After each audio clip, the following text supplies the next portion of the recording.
I think I'm more interested in just listening to the song than going ahead with the interview. Yeah, Thokoza Wandile, probably known as Mawele, has burst into the music scene with a new R&B flavour. His new single, All My Life, has been on high rotation in playlists across South Africa. And you probably know why. Mawele joins me in studio to tell us more about his music journey into music. Thanks so much for coming onto the show. Thank you. So I want to talk about this video. And it's almost old school, right? So there isn't a lot that's modern about it. The old Mercedes-Benz, you know, the cowboy outfit and all of that. Where does that influence come from? Because you're pretty young, and it's potentially not stuff you would have been exposed to in the recent past. Yeah, honestly, I grew up listening to a lot of R&B music, a lot of classical R&B music. Your Boys to Men, your Michael Jackson, your Chris Brown, Tyrese, everything like that. So I just liked how they used to do things back then. I just liked the attires, how they used to wear, indlela ebegqoka ngayo, indlela ebebazipresenta ngakhona, and the respect they had for umculo and TV. Yabo. So I just liked that, and then I was like, yo, let me put that into my career, or rather my brand. All right, so let's rewind. You were about 10 or 11 years old when your father introduced you to the piano, and that's kind of where your love for music started? Yeah, exactly. Yeah, so ubaba umfundisi, my father is a pastor, so I guess he just wanted a keyboardist for the church, and then he started teaching me how to play the piano, and then I fell in love with music just like that. So yeah. All right, so how much of your foundation was in the church? Because we read about a lot of stars and how they started in the church. Yeah. Honestly, I can say everything from whatever that I do in terms of how I write music, how I sing, it all began at church, because I played the keyboard at church and then I also sang at church. So ngasho ngithi nje foundation yami yonke it began at church. Okay, so let's talk about when you got discovered. I mean, one of those people I think is Black Diamond at some point that came into your life. Walk us through that journey. So during lockdown, I dropped out of college because I I think for 2 months, which is January and February. I think COVID. What were you studying? Performing arts. Yeah, college, state theatre. So after 2 months, I dropped out because there were no funds to continue in school, and I was going to study online, so I wasn't that interested in studying online. So I was like, yo, let me just drop out. So I was just bored, just shooting videos and posting them on Instagram, trying to tag artists with that recognition. And then it happened, with Bank Discover. It took some time, but then it finally happened. Yeah, Bank Discover, and then we had a meeting, spoke about everything, and then we're here today.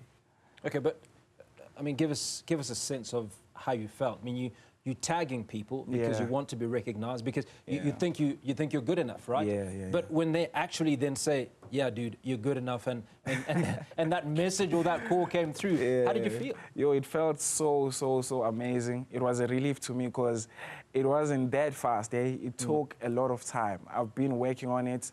I've got people who guided me and told me, with the dog, your career is not really, what you're doing or your music is not really that good. You need to work more on your talent. So I used to go back home, do my homework, and then do more, just bring a lot from myself. Yeah, boy. And then until they discovered me, it was after maybe 2 years of posting. Yeah, and then it finally happened. So I was so excited because we in Tebek Talang ifuna vele. Yes. Mawele, I want you to talk to us about two things.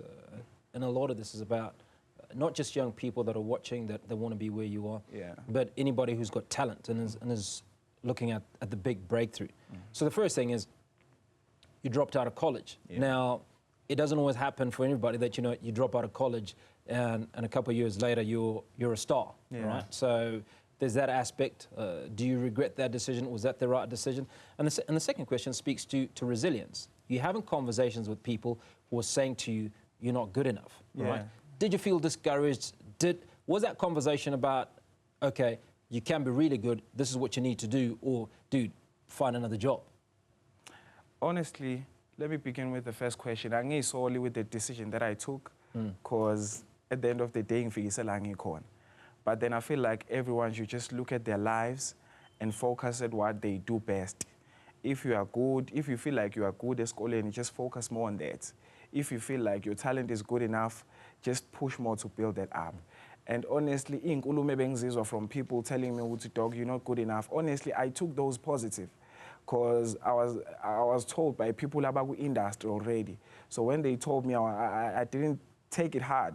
I just made sure I work on myself, work on my talent, and make sure I build it up to become finished. Because at the end of the day, for you to become great, you need to get a discouragement and be able to take it positive. So that's how I built up whatever that I am. Yeah. Now, Ubaba is umfundisi, right? So that conversation when one you quit in college to you want to be a musician and you're not singing gospel. Yeah. Did you have that conversation? Yeah, we did a lot of times. Mina no baba I can say we are friends. And I feel like my parents bangikhulise kahle to a point where they understood ukuthi I'm matured enough to take my own decisions, and yeah, ngibona ukuthi impilo yami ngiyiphila kanjani. So I do have gospel music anyways. Right, I do gospel music, and I feel like uthando is one of the most important aspects that kumele still spread out there. So love music is also part of the gospel. Speaking about love, speaking about loving your partner, it's part of the gospel. So I feel like I'm still within the gospel. So yeah.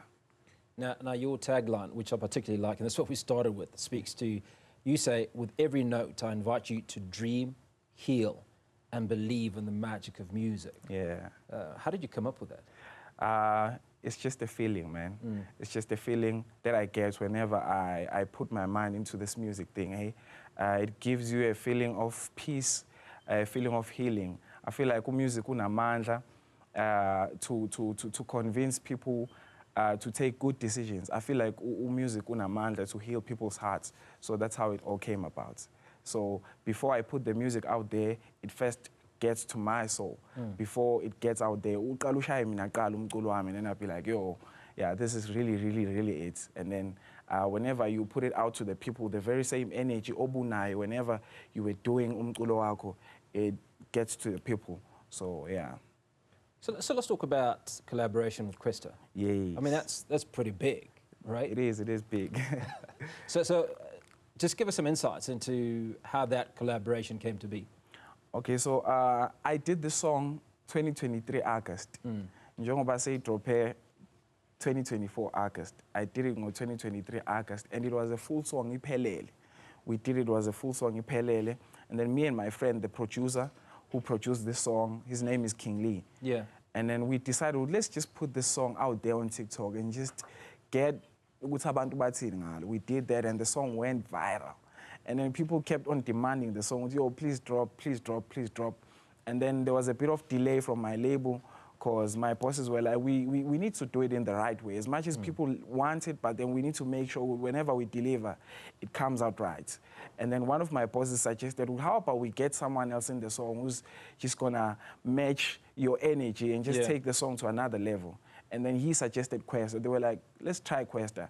And then they sent the song to Kwesta, and then immediately he fell in love with it.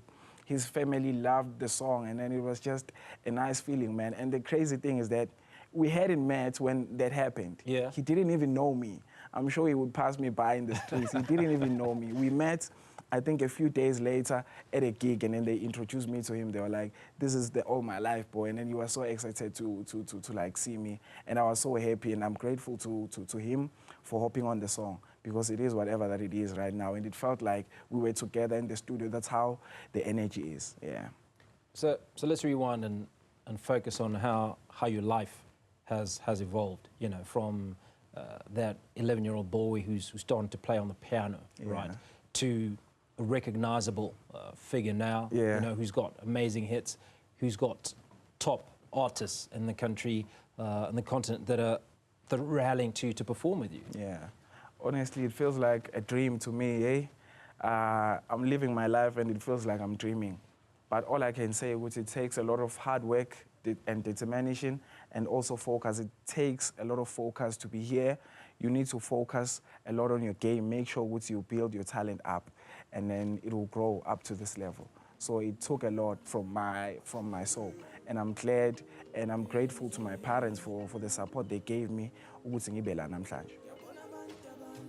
Now, just very quickly, as we wrap up, you've obviously encountered Black Diamond, Cresta, and I'm sure many other incredible artists. What are some of the key learnings that you've picked up from those artists? Because from what you've said, you certainly seem like somebody who's got a solid foundation, right? You hear criticism, you walk away, you evaluate, and you make a plan. Into engifundile kakhulu from the big figures engibukela kubo, it's transparency. Industry esikuyo, it needs a lot of transparency.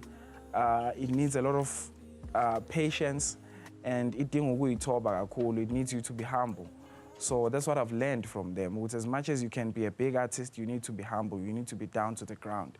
So they've taught me, as much as they are big, it's funny because a big person like Kwesta hopped on a song, yomuntu angamazi nokumazi, and umuntu ongakaze release a song of his own out there. So I'm grateful. It shows it's all about the energy and it's all about humbleness. So I like the issue that you bring up around humbleness and the fact that a guy like Cresta then doesn't say, okay, I don't know this guy, so you know what, let's bank it, let's leave it. But you know that he recognizes a talent. Is that a lesson for you, for those that are coming up to where you are, where you're thinking, you know, you're going to be looking out for talent, and if you can promote, if you can associate or collaborate with those that are coming up, it's something that you would do? Definitely. Already I've started. Usually I go live on TikTok and people join in, they sing for me. If I hear with you, this one is talented, I can make arrangements, bring them up to the studio, produce for them, because I'm also a music producer, produce music for them and just help them write music, man, and then we have a good vibe in the studio.